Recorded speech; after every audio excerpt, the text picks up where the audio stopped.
We're traveling inside eastern Syria on an exclusive trip with U.S. Special Forces.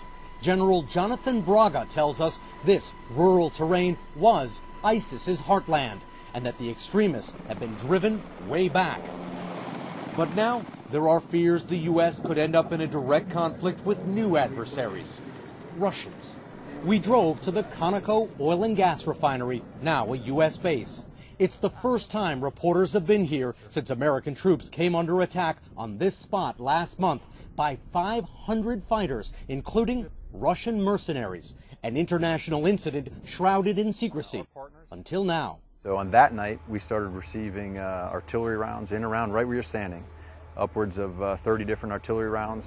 General Braga says he immediately picked up a hotline to the Russian military.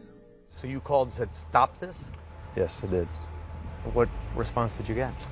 Those are not our forces.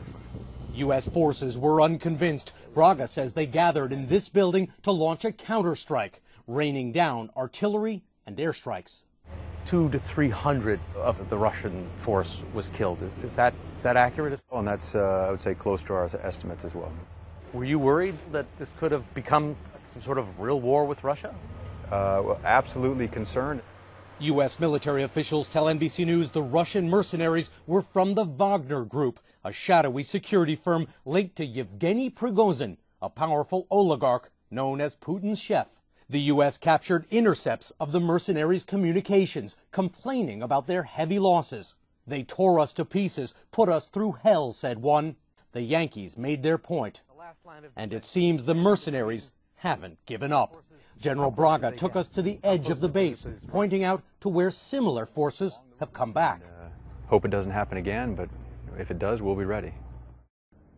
While the Kremlin insists none of its soldiers were involved, it has admitted a small number of Russian nationals were killed in the attack.